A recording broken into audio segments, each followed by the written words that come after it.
আজকে ভরত করবে ফেসিয়াল, আর ভরতের ফেসিয়ালটা কেমন হচ্ছে তোমরা অবশ্যই দেখো।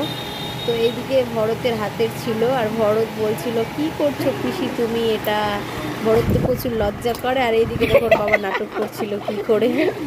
আর এদিকে সব দোকান খুলে গেছে।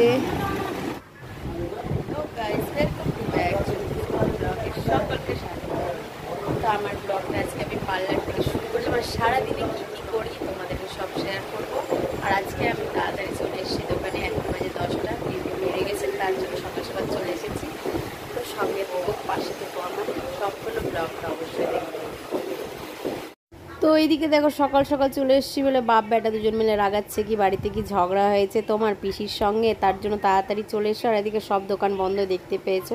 আর আমার খুব খিদে পেয়েছিল, তাই একটা আমি আপেল খেলাম, চা বিস্কিট খেয়েছিলাম। তারপরে চলে আসলো আমার যে স্ট্রেট করা ছিল, স্ট্রেটনিংয়ের আজকে স্পা ছিল। তারপরে কিছুক্ষণ পর আবার ভিড় লেগে গেল, আজকে সারাটা দিনই কাজ ছিল। তারপরে খিদেও পেয়েছিল, ওর মধ্যে রাজুদা নিয়ে চলে আসলো চা। আর একটা পুচকি শোনা এসছে ওর মায়ের সঙ্গে, আর ও মা করছিল হচ্ছে ফেসিয়াল। আর দেখো ভাই বোন মিলে কি সুন্দর করে দেখছে আর হাসছে, আমি ক্যামেরা করছি তার জন্য ওরা হাসি করছে দুজন মিলে। আর ভীষণ ভালো লাগছিলো, আর খুব কিউটও ছিল। তারপরে এদিকে ভরত কাজ করছিল, ভরতেরও কাজ চলে এসেছিলো। আর আজকে সারাটা দিন টুকিটাকি কাজ হয়েছে।